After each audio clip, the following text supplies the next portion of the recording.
The fluorescent lights of the hospital corridor buzzed like dying insects, casting everything in a sickly yellow glow that made even the living look half dead. My sneakers squeaked against the linoleum floor, a sound I'd grown to hate over the past 3 years of working double shifts as a nursing assistant. The smell of antiseptic burned my nostrils, mixing with something else, something darker that clung to the walls of St. Catherine's General Hospital. Desperation, grief, the metallic tang of blood that no amount of bleach could ever quite erase. I was invisible here. That's what exhaustion does to you. It turns you into a ghost moving through the world, seen but never really noticed. My scrubs hung loose on my frame, the pale blue fabric wrinkled from sleeping in them between shifts.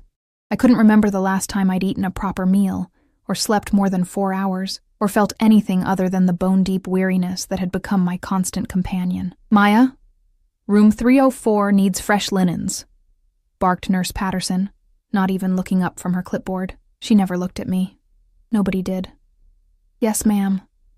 My voice came out barely above a whisper, hoarse from disuse. When you're poor, when you're nobody, you learn to make yourself small. You learn that the world doesn't care about your story, your struggles, your silent screams into pillows at 3 a.m. when the bills pile up faster than your paychecks.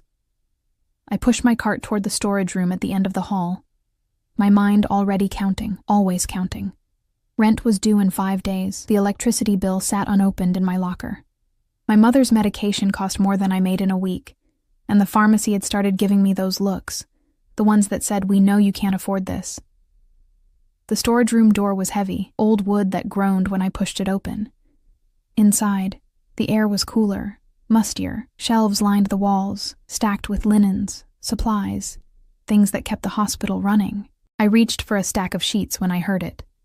Voices, low and urgent, coming from the maintenance corridor that connected to the back of the storage room. "Needs to be done tonight. He'll be vulnerable during the transition." My hands froze on the sheets. I should have left. Should have grabbed what I needed and walked away. But something in that voice made my blood run cold. A flatness, an emptiness that spoke of violence as casually as others discussed the weather. "The hit is approved. When he leaves the private wing, we take him in the parking garage. Clean? Quick." I pressed myself against the shelves, my heart hammering so hard I was sure they could hear it. Through the crack in the door, I could see shadows moving. 3 men, maybe 4. The overhead light caught on something metallic. A gun tucked into a waistband. Moretti won't see it coming. Word is he's here visiting his mother. Private wing, top floor. Security's tight, but everyone has to leave eventually. Moretti. The name echoed in my head, familiar in the way that urban legends are familiar. Everyone in this city knew that name, whispered it with a mixture of fear and reverence. Dante Moretti, the man who controlled half the city's underground, whose name alone could make grown men flinch. I'd seen the news reports, heard the rumors from patients who came in with injuries they refused to explain. I needed to leave. This wasn't my business. Whatever was about to happen in this hospital, whatever blood was about to be spilled, I shouldn't get involved. But my feet wouldn't move. 20 minutes. He's scheduled to leave at 10. The voices faded as the men moved deeper into the maintenance corridor. My hands trembled as I clutched the sheets to my chest, the fabric suddenly feeling like a shield, however useless. The clock on the wall read 9:42 p.m. I should have walked away. Instead, I found myself moving through the hospital like a woman possessed, my cart forgotten. The private wing was on the 7th floor, accessible only through a special elevator that required a keycard.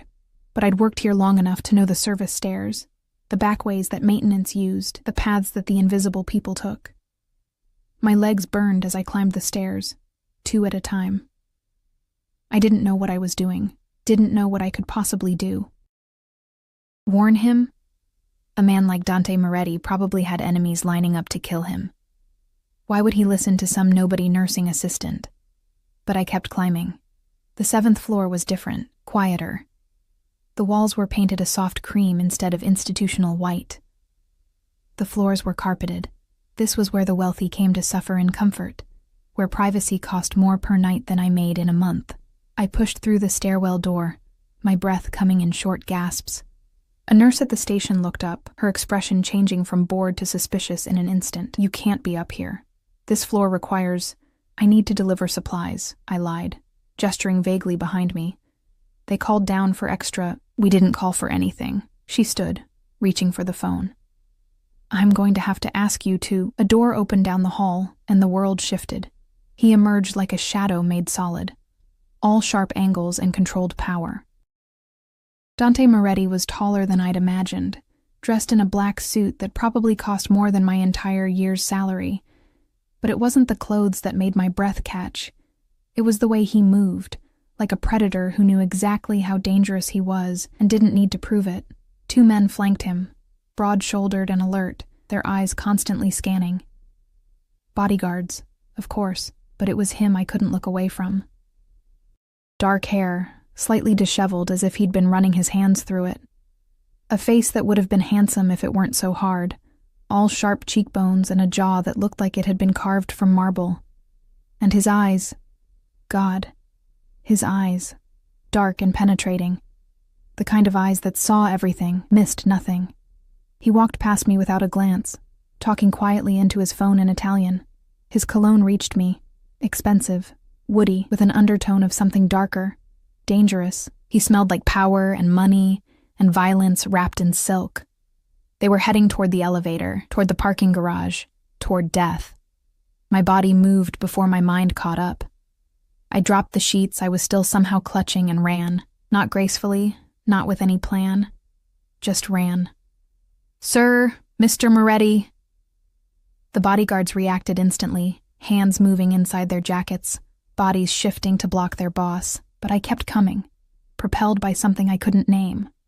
Stupidity, probably, mixed with a lifetime of being invisible, and suddenly, desperately, needing to be seen. Wait, please, you can't go to the parking garage.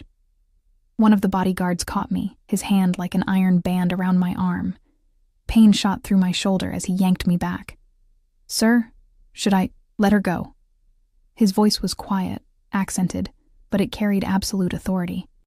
The kind of voice that didn't need to be raised to be obeyed. The bodyguard released me immediately, though he stayed close, ready to grab me again if needed. Dante Moretti looked at me for the first time. Really looked at me, and I felt it like a physical touch. His eyes were the color of espresso, so dark they were almost black, and they swept over me with an intensity that made my skin prickle. I was suddenly painfully aware of how I must look. Wrinkled scrubs, hair falling out of its ponytail, dark circles under my eyes like bruises. You know my name. It wasn't a question. He tilted his head slightly, studying me like I was a puzzle he couldn't quite solve. But I don't know yours. Maya. My voice came out smaller than I intended. Maya Torres. I work here. I'm a nursing assistant. And I swallowed hard, aware of how insane I was about to sound. You can't go to the parking garage. There are men waiting. They're going to— I couldn't say it. Couldn't say kill you to this man who looked like death personified himself. His expression didn't change, but something flickered in those dark eyes. Interest, maybe. Or calculation. How do you know this? I heard them. In the storage room. They didn't know I was there. The words tumbled out faster now. Desperate. 3 or 4 men, I couldn't see them clearly. But they had guns. They said they were going to— when you left, in the garage. Sir. One of the bodyguards spoke urgently, his hand pressed to his earpiece. We have a situation. Security just reported unauthorized personnel in the parking structure. Multiple vehicles blocking the exits. The air changed. It was subtle. A shift in Dante Moretti's posture, a hardening of his already hard features.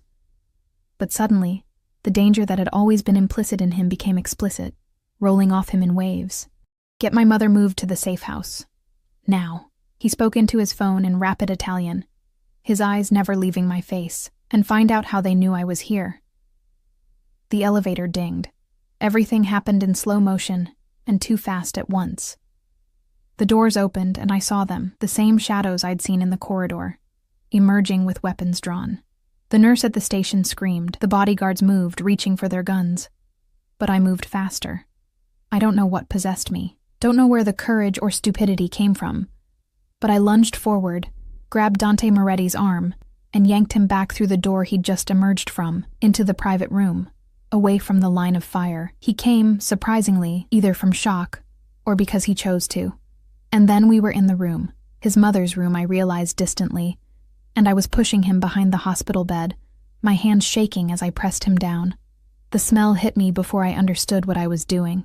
Lavender, cleaning solution. And underneath it, something sharp and chemical that I recognized instantly from years of working in hospitals. Gas. The maintenance work they'd been doing on this floor all week. Natural gas leak repairs. And outside, men with guns, about to fire in an enclosed corridor. One spark. That's all it would take. I covered his mouth with my hand, pressing my body against his as I pulled him lower. His breath was hot against my palm, his body rigid with tension beneath me. I could feel his heart beating, strong and steady, could feel the coiled power in him like a spring wound too tight. My lips found his ear, and I whispered the words that would change everything. Don't breathe. The world exploded. Not literally. Not yet. But the sound of gunfire erupted in the corridor, sharp cracks that echoed off the walls like thunder trapped in a cage. I pressed harder against Dante Moretti, my hand still covering his mouth. My own breath held until my lungs screamed. His body was solid beneath mine, all muscle and heat. And for a moment I was hyper-aware of every point of contact. My chest against his shoulder, my hip pressed into his side, my face so close to his that I could see the flecks of gold in those impossibly dark eyes. He didn't fight me, didn't push me away. He simply watched me with an intensity that should have terrified me, his gaze never wavering even as chaos erupted around us. The chemical smell grew stronger. I could taste it now, metallic and wrong on the back of my tongue. The maintenance crew had posted warnings all week about the gas line repairs, about keeping flames and sparks away from the 7th floor.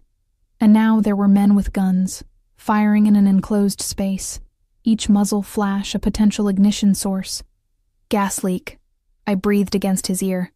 So quietly I wasn't sure he could hear me over the gunfire. One spark and this whole floor goes up. I felt him tense, felt the moment understanding clicked into place. His hand came up, slowly, deliberately, and wrapped around my wrist, not pulling my hand away from his mouth, just holding it there. His skin was warm, his grip firm, but not painful. A silent acknowledgement. The shooting stopped. The silence that followed was worse than the noise. I could hear my own heartbeat, a frantic drumming that seemed loud enough to give away our position. Could hear the ragged breathing of someone in the corridor, wounded, maybe dying. Could hear footsteps, careful and measured, coming closer. Where is he? A voice, harsh and unfamiliar. Check every room. Dante's eyes narrowed.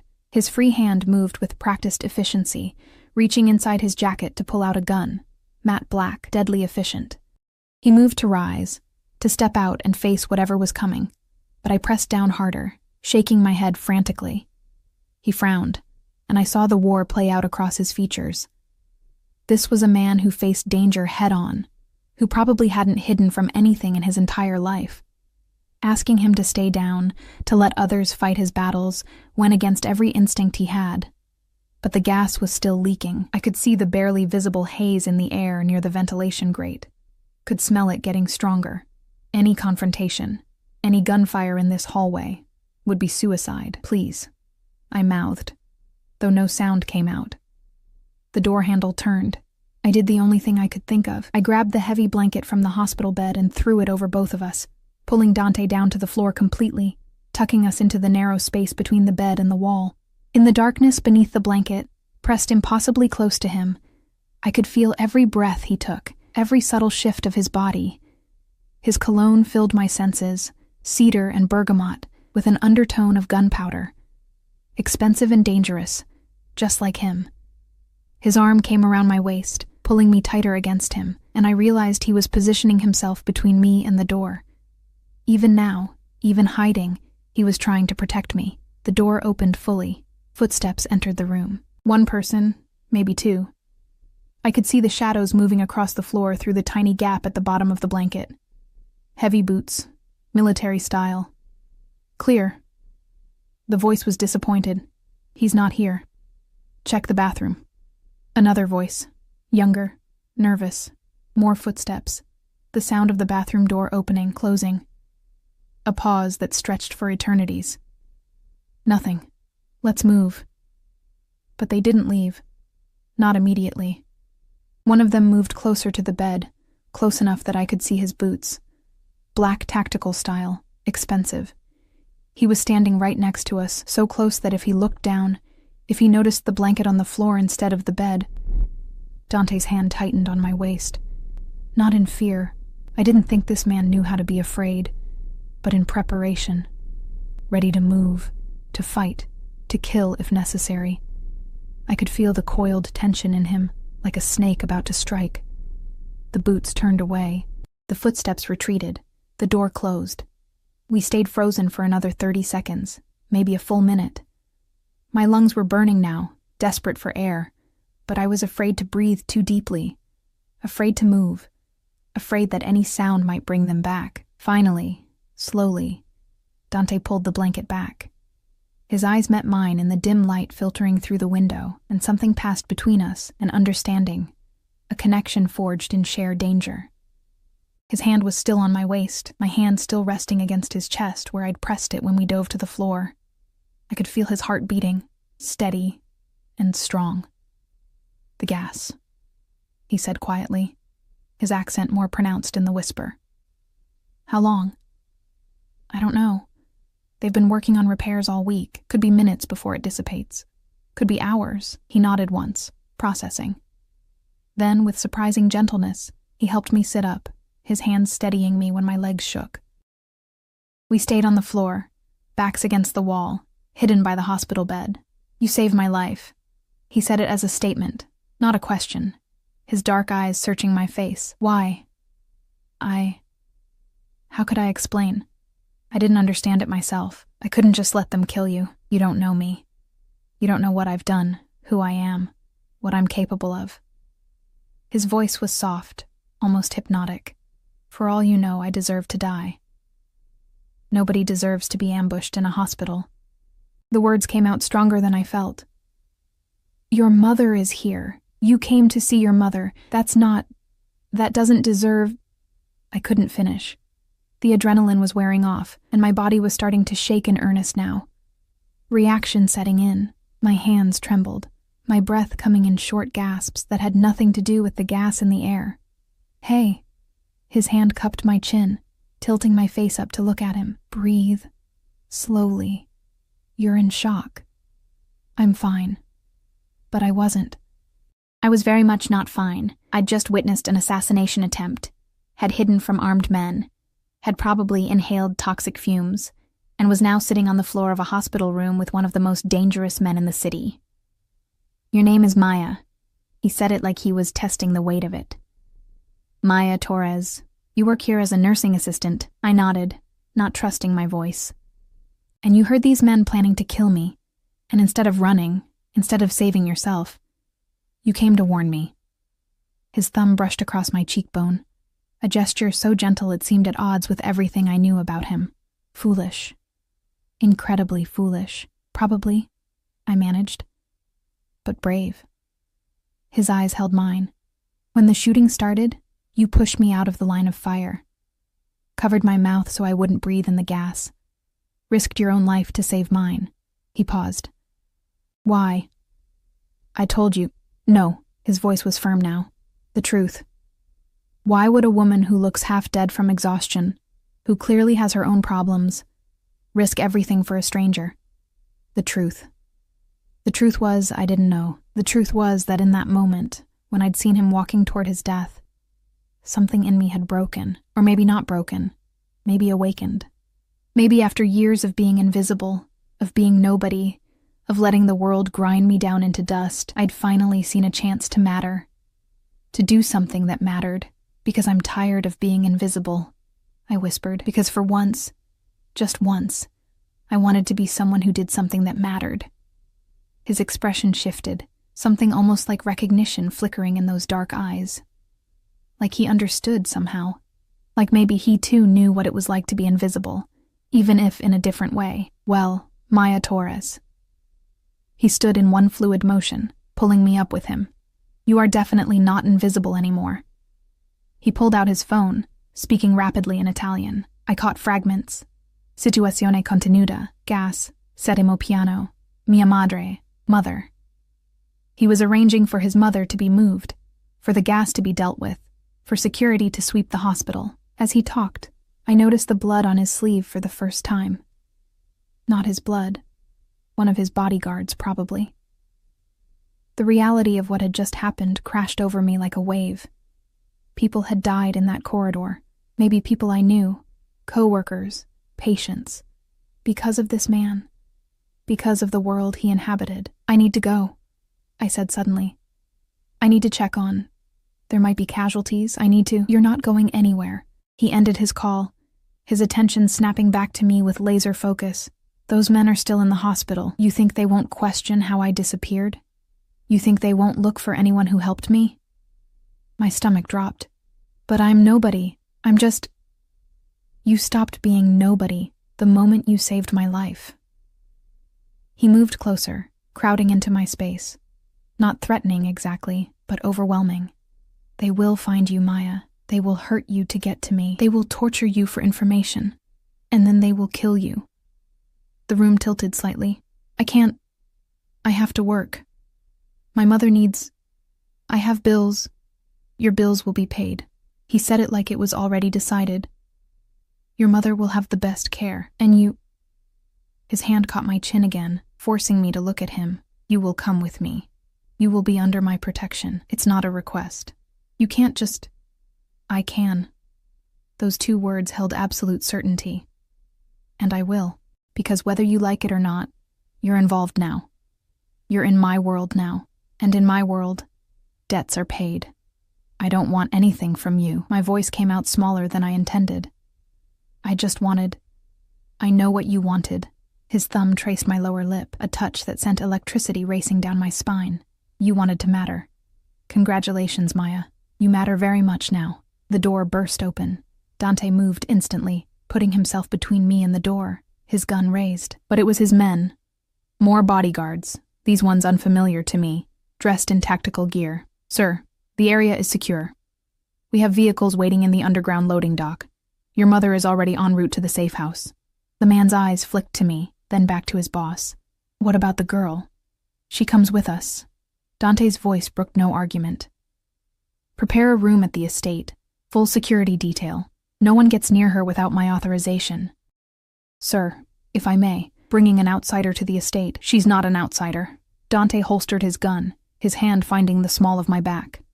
She's under my personal protection. Anyone who touches her answers to me. Understood. The bodyguard's expression shifted to something like pity as he looked at me. Understood, sir. And just like that, my life as I knew it ended.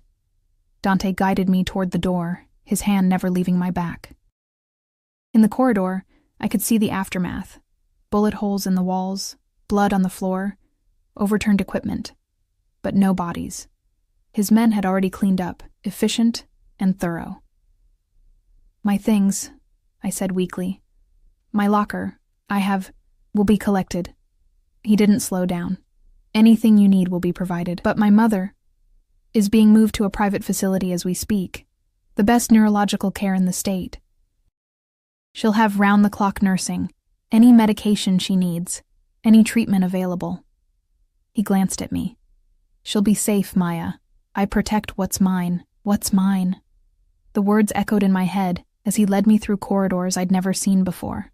Service elevators that required special keys, doors that opened to reveal armed men who nodded to Dante with barely concealed deference. We were in the bowels of the hospital now, moving through maintenance tunnels that smelled of concrete and machinery. A black SUV waited in the loading dock, armored and pristine. The door opened, and Dante guided me inside, sliding in next to me. The interior smelled like leather and money. The seats were soft enough to sink into. The windows were tinted so dark I could barely see out. As we pulled away from the hospital, from my job, my life, everything I knew, I caught a glimpse of police cars arriving, lights flashing in the darkness. Too late. Always too late. Where are we going? My voice sounded strange in the luxury of the vehicle, small and out of place. Somewhere safe. Dante was watching me with that intense gaze again. My estate. Outside the city. No one can reach you there. This is kidnapping. But even as I said it, I knew it wasn't. Not really. He'd given me a choice. Come with him, or face his enemies alone. And we both knew what would happen if I chose the latter. This is protection. His hand found mine in the darkness, his fingers lacing through mine. The touch should have terrified me. Instead, it anchored me, kept me from flying apart. In payment of a debt, you saved my life, Maya Torres. That means something in my world. It means everything. The city lights blurred past the windows as we drove into the night, leaving behind everything I'd ever known. My apartment with its peeling paint and broken heater, my double shifts and mounting bills, my invisibility. I'd wanted to matter.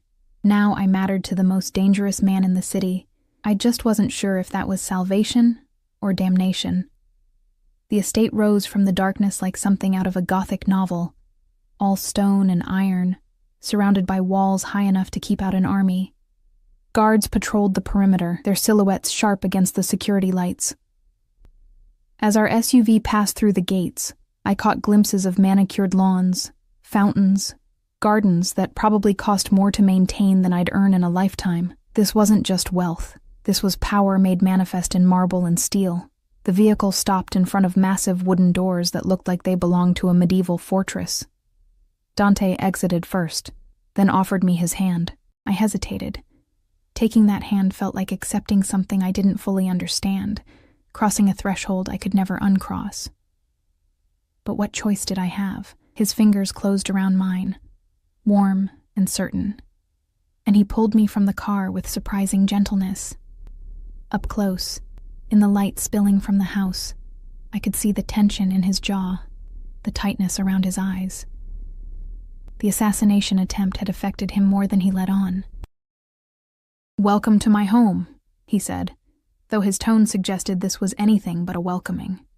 Inside, the entrance hall was all dark wood and crystal chandeliers, the kind of opulence that made me acutely aware of my wrinkled scrubs and scuffed sneakers.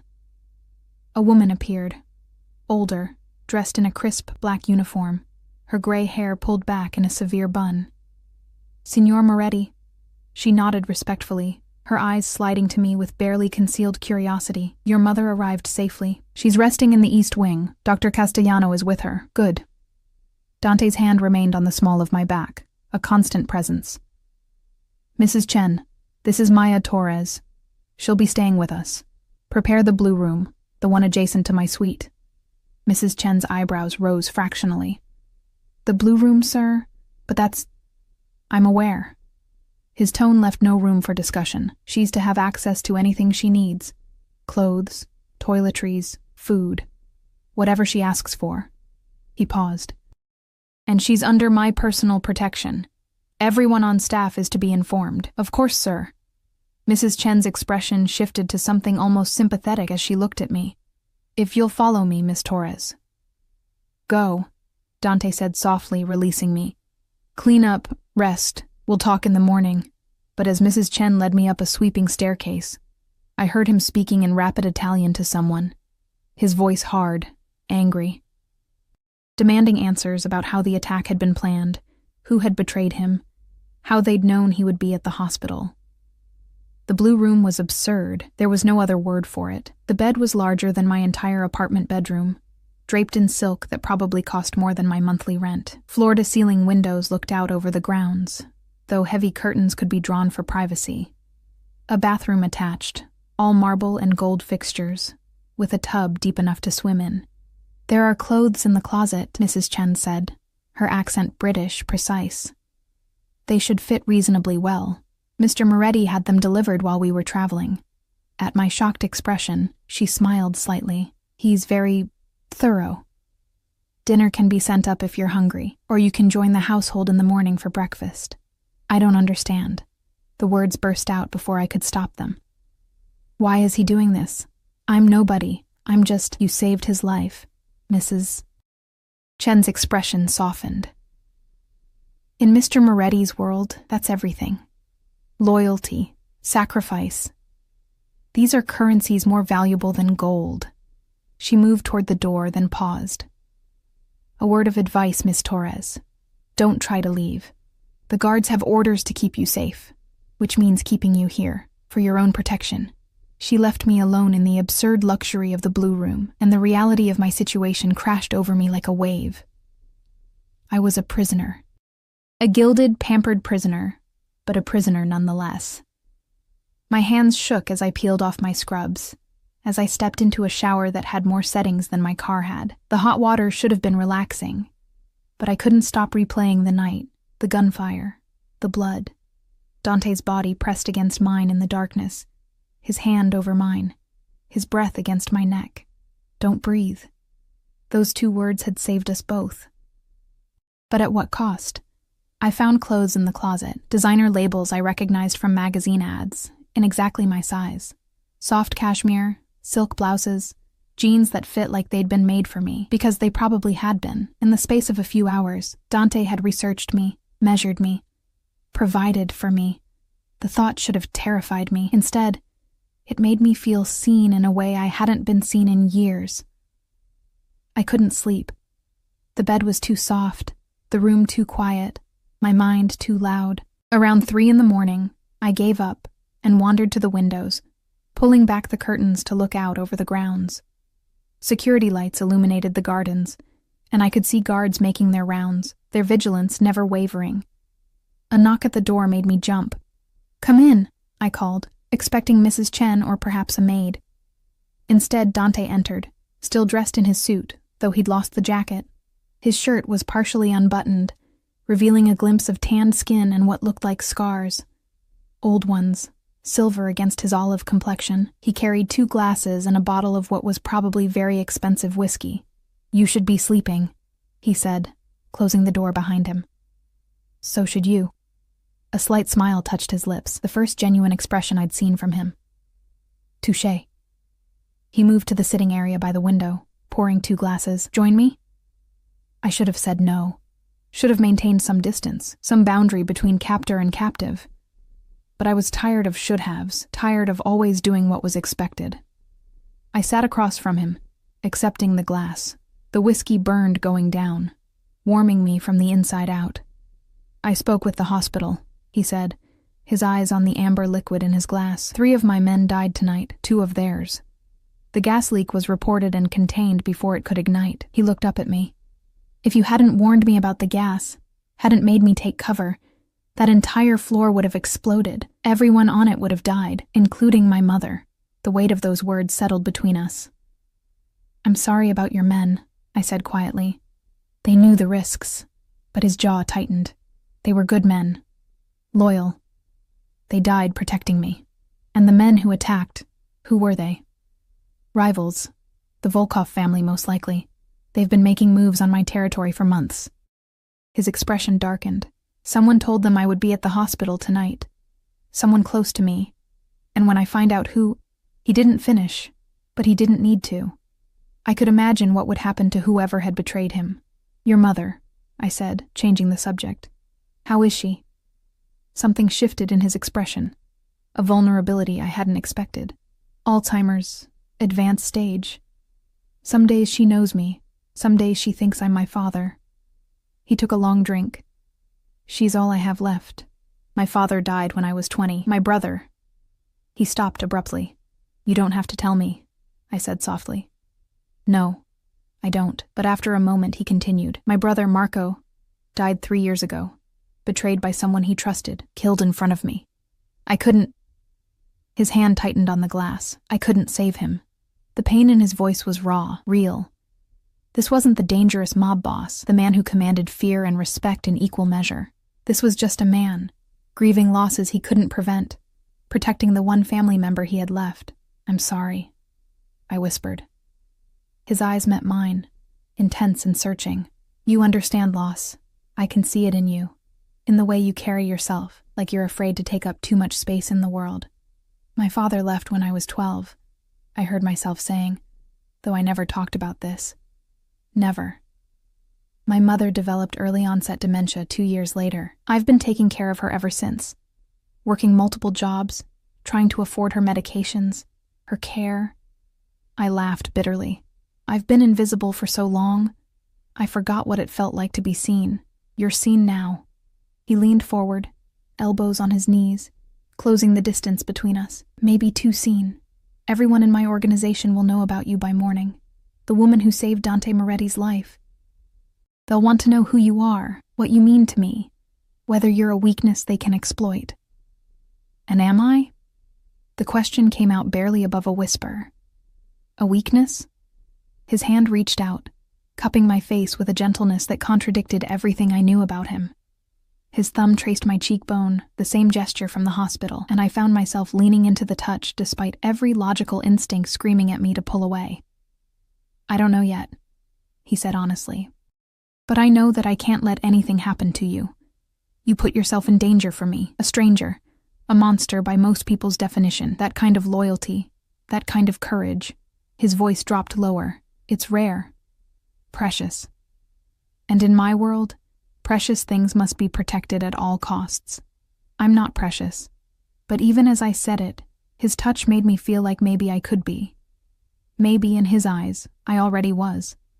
You don't see yourself clearly. His other hand found my free one, his fingers lacing through mine like they had in the car. You see someone small, invisible, worn down by the world. I see someone strong enough to survive years of hardship, brave enough to run toward danger instead of away from it, selfless enough to risk everything for a stranger. You don't know me. No, he agreed. But I'd like to. The air between us charged with something electric, dangerous. I should have pulled away. Should have remembered who he was, what he did, the blood on his hands and the violence in his wake. But I didn't.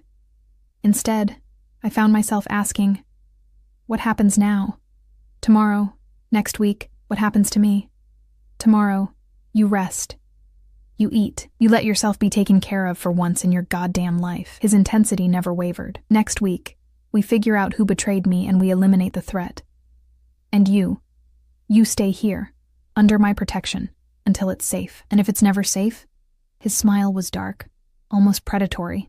Then I guess you're mine forever. The words should have terrified me. Instead, they sent heat coursing through my veins, awakening something in me I thought had died years ago, the ability to want, to need, to feel anything beyond exhaustion and despair. I should go, I said, though I didn't move. You should. But his hand tightened on mine. Stay. Just for a while. Let me... He stopped, as if the words were difficult. Let me not be alone tonight. And there it was, the truth beneath the power and violence. He was alone too, surrounded by guards and subordinates and fear, but fundamentally, devastatingly alone. So I stayed. We talked until dawn painted the sky pink and gold. He told me about growing up in his father's shadow, about the weight of inheriting an empire built on blood and fear, about his mother's laughter before the disease stole her memories, about Marco, the brother who'd been his best friend, his confidant, his conscience. I told him about my mother's decline, about watching the woman who raised me forget my name, my face, our entire history together, about the exhaustion that had become my constant companion, the invisible weight of trying to survive in a world designed to crush people like me. As the sun rose, he stood, offering me his hand. Come. I want to show you something. He led me through the quiet house, down corridors lined with art that probably belonged in museums, past rooms I couldn't even name. We ended up on a terrace overlooking the gardens, the morning light turning everything golden. This is my favorite place, he said quietly. When everything becomes too much, when the weight of what I am threatens to drown me, I come here. Watch the sunrise. Remember that the world keeps turning. Regardless of the blood we spill or the empires we build. I stood next to him, close enough that our arms brushed, and watched the sun climb higher. For a moment, just a moment, I let myself imagine this could be my life. Standing on terraces at dawn, with a dangerous man who looked at me like I mattered, being seen, wanted, protected. But reality was waiting, as it always did. Sir. A guard approached, respectful but urgent. You're needed in the security office. We have information about the attack. Dante's expression hardened instantly, the vulnerability from moments ago vanishing behind the mask of the mob boss. But before he left, he turned to me, his hand cupping my face one more time. "Stay safe, Maya. Don't leave the grounds. Don't trust anyone except Mrs. Chen and my personal guards, the ones wearing the silver pins." His thumb brushed my lip. "Promise me." "I promise." He studied my face for a long moment, as if memorizing it, then turned and strode away, all lethal grace and controlled power, leaving me alone on the terrace, watching the sunrise over a world I no longer understood. I'd saved his life. Now he'd claimed mine. The question was, what would he do with it? 3 days passed in a strange, suspended reality. I existed in a gilded cage, pampered and protected in equal measure. Mrs. Chen brought me meals I didn't have to cook, clothes I didn't have to wash, books I actually had time to read. The guards with silver pins nodded respectfully when they saw me, treating me with a deference I didn't understand and certainly didn't deserve. But Dante was gone. He'd left that morning after showing me the sunrise, disappearing into whatever dark business required his attention. I caught glimpses of him occasionally, a shadow moving through the hallway late at night, his voice raised in anger behind closed doors, the sound of vehicles coming and going at all hours. The estate felt different without his presence, emptier, like a stage missing its lead actor. On the 4th day, I woke to find a note slipped under my door, written in sharp, precise handwriting. "My mother would like to meet you. East Wing, 10 a.m. D." My hands trembled as I held the paper. Meeting his mother felt significant, weighted with implications I couldn't quite name. I dressed carefully in one of the simpler outfits from the closet, dove-gray cashmere and dark jeans, and made my way through the maze of corridors to the East Wing. The hallway was quieter here, the air scented with lavender and something medicinal. A nurse sat outside one of the rooms, reading a magazine. She looked up as I approached, her expression professional but kind. "Miss Torres? Mrs. Moretti is expecting you. She's having a good day today, very lucid." The nurse's smile was encouraging. "Don't be nervous. She's lovely." The room beyond was beautiful in its simplicity. Soft cream walls, gauzy curtains filtering the morning light, fresh flowers on every surface. And in a chair by the window sat a woman who must have been stunning in her youth. Silver hair, fine bone structure, eyes the same dark espresso as her son's. "You must be Maya." Her voice was accented, warm. She set down her book and studied me with an intensity that was achingly familiar. "Come, sit. Let me look at you." I crossed the room on shaking legs, sitting in the chair across from her. Up close I could see the fragility in her, the thinness of her wrists, the slight tremor in her hands, the way her eyes sometimes drifted before refocusing. "My son speaks of you," she said, those sharp eyes missing nothing. "He says you saved his life. I just warned him. Anyone would have... No." Her hand reached out, surprisingly strong as it gripped mine. "Not anyone. Most people would have run, would have saved themselves, but you ran toward the danger. You protected him." Her eyes glistened. "You protected my boy." The emotion in her voice made my throat tight. "I couldn't let them hurt him. Why?" It was the same question Dante had asked, but from her it felt different. Not interrogation, just genuine curiosity. "You didn't know him. You owed him nothing." "I don't know," I admitted. When I saw him, when I knew what was about to happen, I couldn't do nothing. I couldn't be invisible anymore." She smiled, and I saw where Dante got his rare, genuine expressions. "Invisible. Yes, I understand that. I am invisible now too. The disease. It steals you piece by piece until even your own son looks at you and sees a stranger." "He doesn't see a stranger." The words came out fierce, surprising both of us. "When he talks about you, there's so much love. So much fear of losing you. You're not invisible to him." Tears spilled over, tracking down her weathered cheeks. "He is a good boy. A good man. The world sees a monster, but I see my Dante. The boy who cried when his goldfish died. Who brought me flowers every Sunday. Who held his brother when..." She stopped, her expression clouding. "Marco. Where is Marco? He should be here. He promised he would visit." My heart broke. Moretti, Mrs. He's dead, isn't he? Her clarity was sudden, devastating. My Marco is dead and I keep forgetting. Every time I remember, it's like losing him again. She gripped my hand harder. Dante thinks I don't notice, thinks the disease has taken that memory. But some pains are too deep to forget completely. I didn't know what to say, so I just held her hand and let her cry. Promise me something, she said after a while, her voice stronger. Promise me you'll take care of him. He carries so much darkness, so much weight. He needs light in his life. He needs someone who sees the man, not the monster. I'm nobody, I whispered. You're the woman who risked everything to save him. Her eyes locked with mine. You're exactly who he needs. Promise me, I promise. She smiled, settling back in her chair with a satisfied sigh. Good. Now, tell me about yourself. Dante said your mother is ill too? We talked for over an hour. She drifted occasionally, calling me by different names, asking about people long dead, but always came back, sharp and present. When I finally left, she hugged me with surprising strength. Welcome to our family, Maya, she whispered. The words followed me back through the corridors, echoing in my head. Family. As if I could be part of this world, this dangerous, violent, beautiful world. I found Dante in what Mrs. Chen called the study, a room lined floor to ceiling with books, dominated by a massive desk covered in papers and laptops. He was on the phone, speaking rapid Italian, but his eyes found me the moment I entered. He held up one finger, and finished his conversation, then set the phone down with deliberate care. You met my mother. Not a question. She's wonderful. I stayed by the door, suddenly unsure. She's sharp, funny, kind. Even with the disease, she liked you. He stood, moving around the desk with that predatory grace. She told me. Said you have kind eyes, that you'll be good for me. His mouth quirked. She also said I should marry you before some other smart man snatches you away.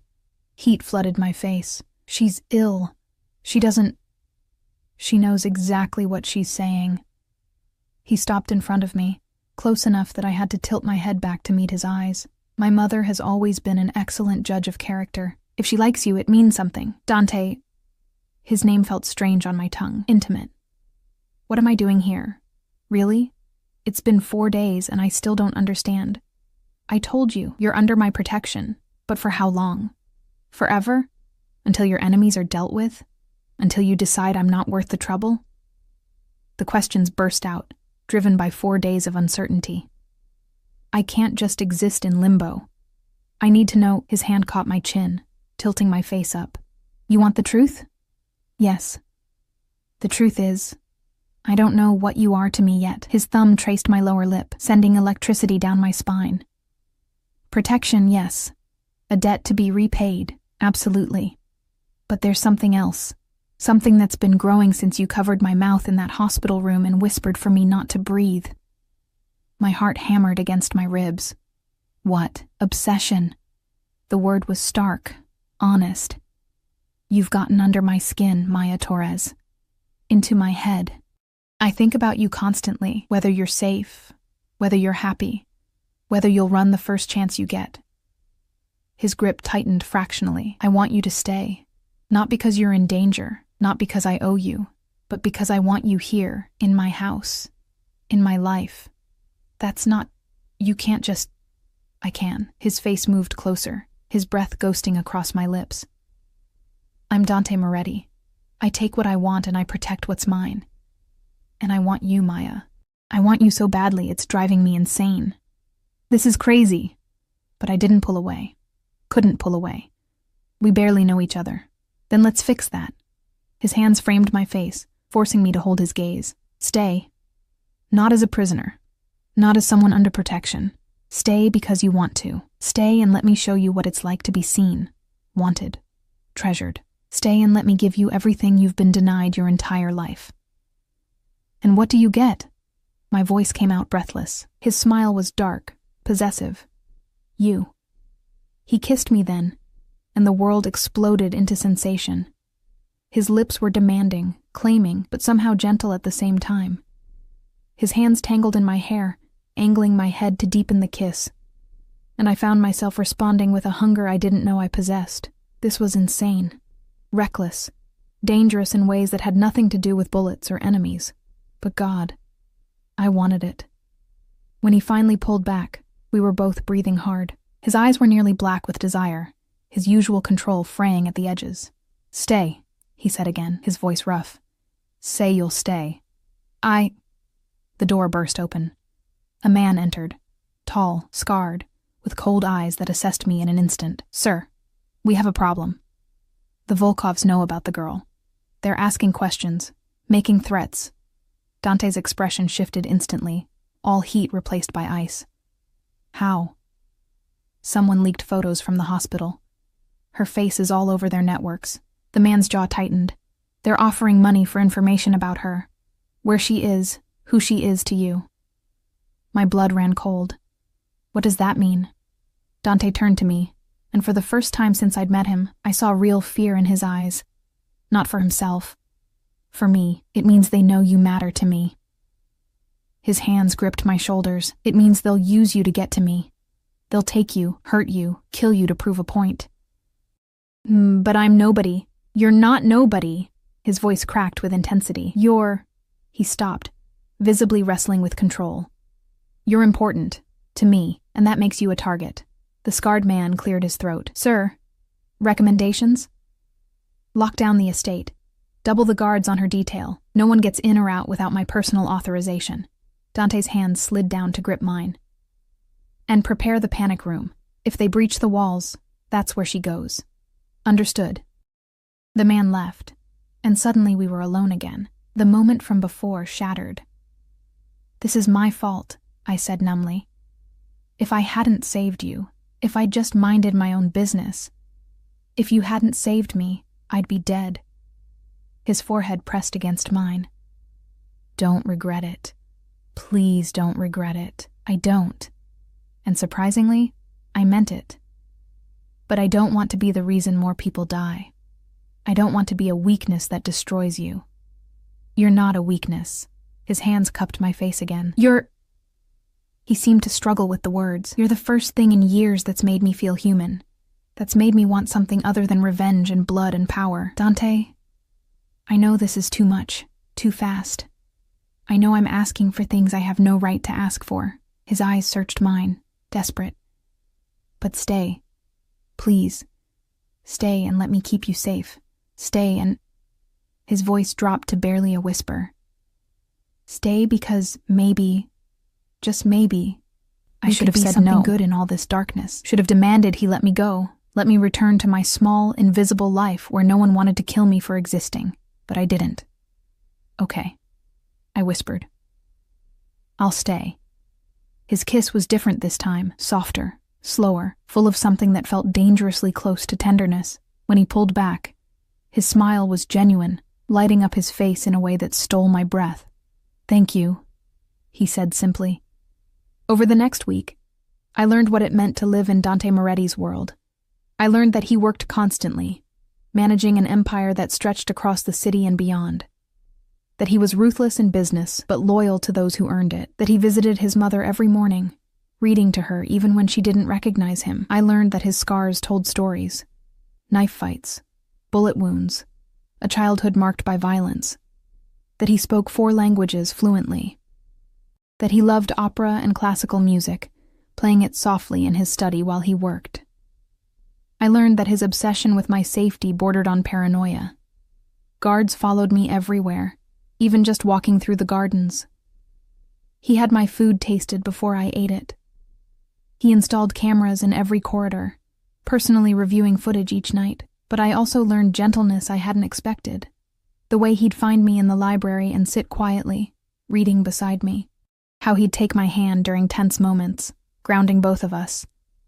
The way he'd pull me into his lap in the evenings, holding me close while he made phone calls in Italian, his fingers absently stroking my hair. We didn't sleep together, not in that way, but he'd come to my room late at night, unable to sleep, and we'd talk until dawn. About everything and nothing. About his fears and my dreams and the strange, impossible thing growing between us, until the night everything changed. I woke to the sound of gunfire. The gunfire shattered the night like glass breaking. Sharp, violent, too close. I bolted upright in bed, my heart hammering so hard I could feel it in my throat. For a disorienting moment, I thought I was back at the hospital, back in that corridor filled with gas and death, but no. This was worse. This was the estate. This was supposed to be safe. The door burst open and Dante was there, already dressed in tactical gear, a gun in his hand. His face was a mask of controlled fury, but his eyes, God, his eyes, burned with something primal when they found me. "Get up, now!" He crossed the room in 3 strides, pulling me from the bed. "They've breached the walls.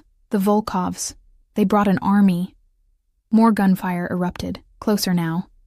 I could hear shouting, the sound of breaking glass, an explosion that shook the entire house. "How many?" My voice came out steadier than I felt. "Too many." He was already moving, pulling me toward the door.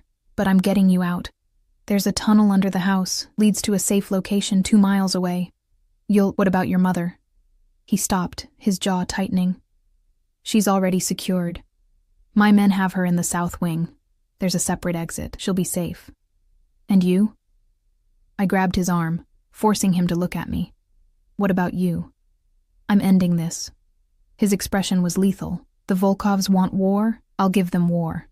But first, I'm getting you to safety." We ran through corridors I'd walked peacefully just hours before, now filled with smoke and the acrid smell of gunpowder. Guards lay dead or dying, their blood staining the expensive carpets.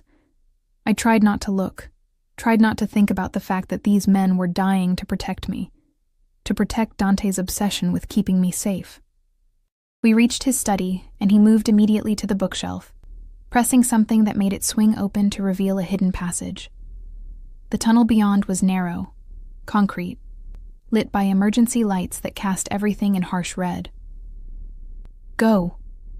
He tried to push me forward, but I resisted. "Come with me." "I can't. My men are fighting. My mother is still in the house. I won't abandon them to save myself." "Then I'm not going either." His eyes flashed with anger. "Maya, this isn't a negotiation." "You're right.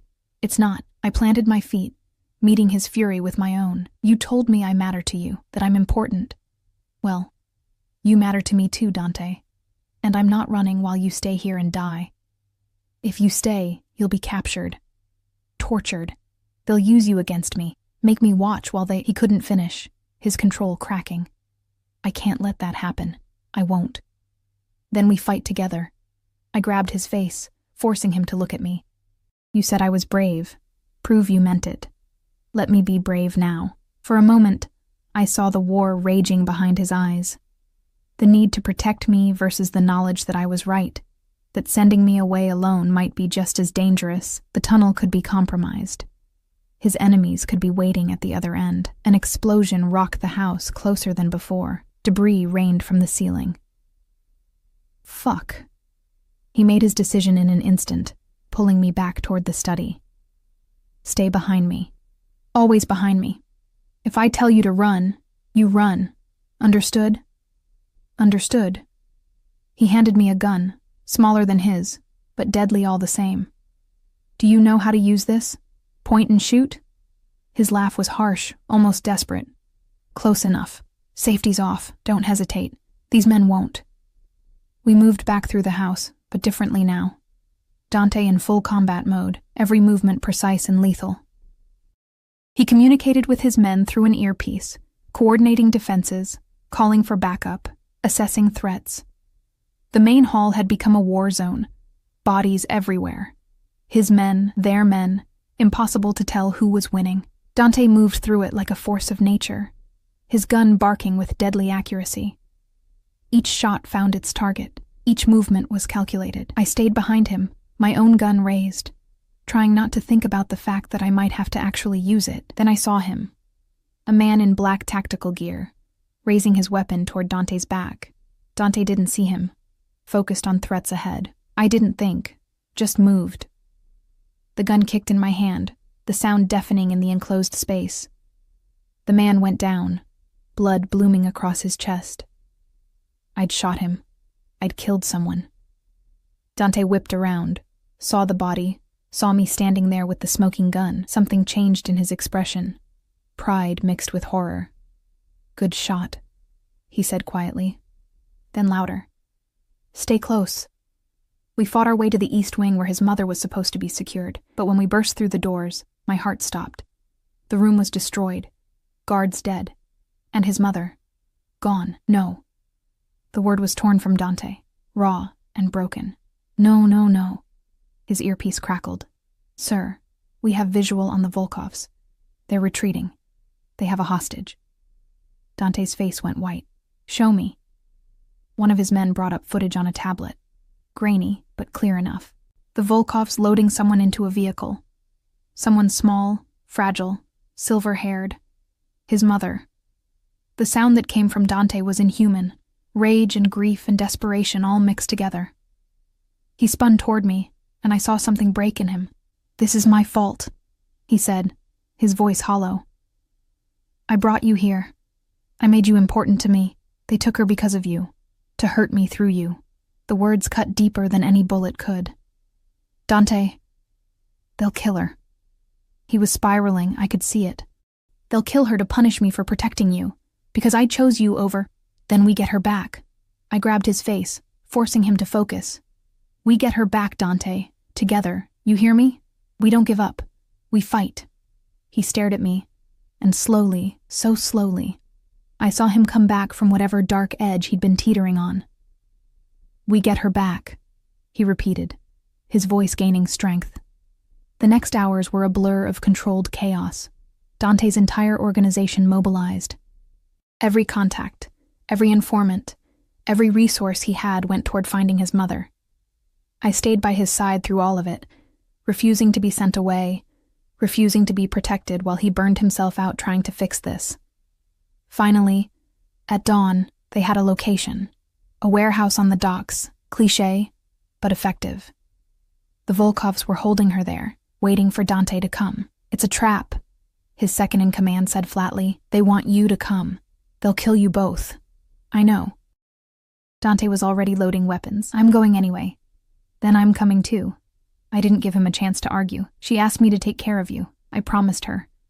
I'm not breaking that promise." His eyes met mine, full of something I couldn't name. "If we do this, there's no going back. You'll have blood on your hands. Real blood. You'll be part of my world completely. No more innocence. No more pretending you're not involved." I stopped being innocent the night I saved your life. I picked up the smaller gun he'd given me earlier. "I'm already part of your world, Dante. Might as well own it." He pulled me into a fierce kiss, desperate and claiming and full of everything we hadn't said to each other. "Stay alive," he murmured against my lips. "Whatever happens, stay alive. Promise me. Only if you promise the same. Deal." We went to war. The warehouse was exactly as expected, dark, full of shipping containers, countless places for an ambush. Dante's men surrounded it, but he and I went in through the front. Bold, reckless. Exactly what they'd expect from him. The Volkovs were waiting. 20 men, maybe more, all armed. And in the center, tied to a chair, was his mother. She looked small, terrified. But when she saw Dante, her face lit up. "My boy," she called out, her voice trembling. "I knew you'd come. Let her go, Alexei." Dante's voice echoed through the warehouse. "This is between you and me. She's innocent." A man stepped forward, tall, broad, with cold blue eyes and a smile that made my skin crawl. Alexei Volkov, presumably. "Innocent?" He laughed. "No one connected to you is innocent, Moretti. Your mother raised you, made you what you are. And this girl..." His eyes found me, and I felt them like a physical violation. "This girl you've been keeping like a pet. She matters to you. That makes her guilty. Let them go, and I'll surrender." Dante's gun was raised, but his voice was steady. "You want me dead? Fine, but let them go first." "No!" I grabbed his arm. "Dante, you can't." "I can and I will. His eyes met mine one last time. Remember what I told you. You matter. Don't ever forget that. He started to lower his gun. That's when his mother spoke. Dante Moretti, you put that gun back up right now. Her voice was sharp, clear, completely lucid. I didn't raise a quitter. I didn't raise a man who surrenders. Everyone froze. She looked at Alexei with contempt. You think tying up an old woman makes you powerful?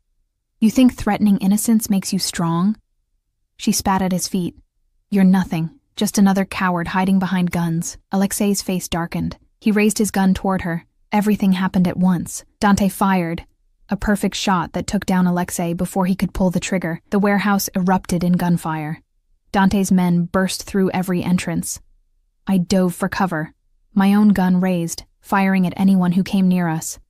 Dante fought like a demon, his movements fluid and lethal. He reached his mother, cutting her bonds with a knife he pulled from somewhere, shielding her body with his own as bullets flew. I provided cover, my shots wild but effective enough to keep enemies back. My ears rang, my hands shook. But I kept firing, kept moving, kept fighting, and then suddenly, silence. The Volkovs were dead, all of them. The warehouse floor was littered with bodies, the air thick with smoke and the copper smell of blood. Dante held his mother, checking her for injuries. She was crying, but alive, whole. I'm okay, she was saying. I'm okay, my boy. Thanks to you. Thanks to your brave girl. He looked at me then, across the warehouse floor, and I saw everything in his eyes. Relief, gratitude, love, raw and terrifying and absolutely real. I crossed to him, my legs shaking, and he pulled me into his arms with his free hand. His mother on one side, me on the other. We stood there in the aftermath of violence, 3 survivors holding each other in the wreckage. It's over, he said quietly. The Volkovs are finished. You're safe. My mother is safe. What happens now? I asked, though I thought I already knew. His hand cupped my face, thumb brushing away tears I hadn't realized I was crying. Now I keep my promise. I show you what it's like to be treasured, to be seen, to be loved. Loved? The word came out barely a whisper. Loved, he confirmed, his eyes never leaving mine. I love you, Maya Torres. I've probably loved you since you covered my mouth and whispered for me not to breathe. You saved my life. You saved my mother's life. You stood by me when you should have run. How could I not love you? This is insane, I said. But I was smiling through tears. We barely know each other. This isn't how love works. Then tell me you don't feel it too. His voice was gentle, challenging. Tell me you don't want this. Us. And I'll let you go. I'll set you up somewhere safe. Give you everything you need to start over. Just say the word. I looked at him. Really looked at him. At the man who'd killed to protect me, who'd fought through hell to save his mother, who'd given me a place in his world when I'd been invisible to everyone else, who looked at me like I was precious, valuable, worth dying for. I thought about my old life, the exhaustion, the invisibility, the slow death of being ground down by poverty and circumstance. And I thought about this new life, dangerous, yes, bloody and violent and morally complicated, but also full of passion and purpose, and the strange, fierce connection I'd never felt with anyone before. I can't say the word, I admitted, because I feel it too. This impossible, insane, terrifying thing. I love you, Dante Moretti. God help me, I do. His kiss was different this time, not desperate or claiming, but tender. A promise. A beginning. Marry me, he said against my lips. What? Marry me. Make this official. Be my wife, my partner, my everything. He pulled back to look at me, his expression serious. I know it's fast. I know it's crazy. But I also know that life is short, and love is rare, and I don't want to waste another second not being completely yours. Your mother was right, I said, laughing through tears. She told you to marry me before some other smart man snatched me away. My mother is always right. He glanced at her. She was being tended to by his men, but was watching us with a knowing smile. So, what do you say, Maya? Will you marry a monster? I touched his face, tracing the line of his jaw. You're not a monster. You're a man who protects what he loves, who values loyalty and family above everything, who gave an invisible woman a reason to be seen. I smiled. Yes, I'll marry you. The smile that broke across his face was incandescent, pure joy, untainted by the violence surrounding us. 6 months later, I stood in a garden filled with white roses, wearing a dress that cost more than my old apartment, surrounded by people who'd once terrified me but now felt like family. Dante's mother sat in the front row, lucid and radiant, crying happy tears. And Dante looked at me like I was his salvation, his redemption, his everything. We'd had our blood and fire, we'd had our violence and fear and desperate fights for survival. Now, finally, we had peace.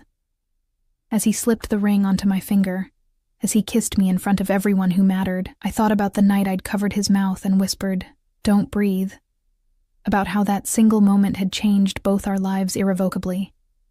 I'd saved his life, and in return, he'd given me one worth living. We weren't perfect.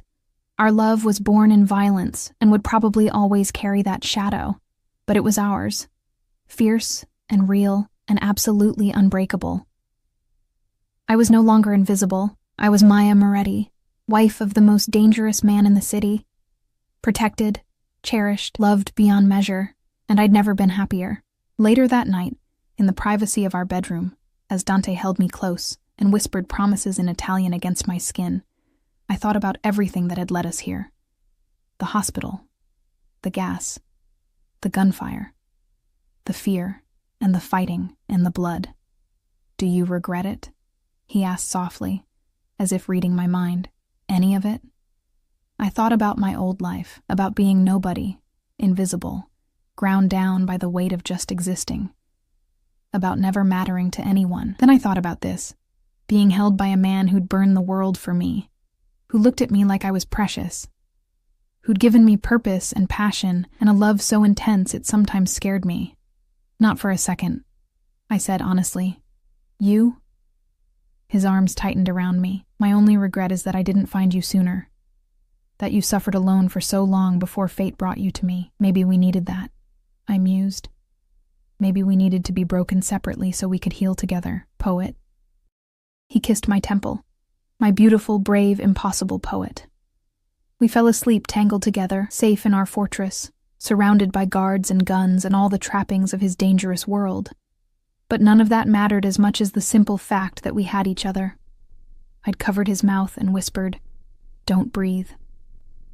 Now, we breathed together, lived together, loved together.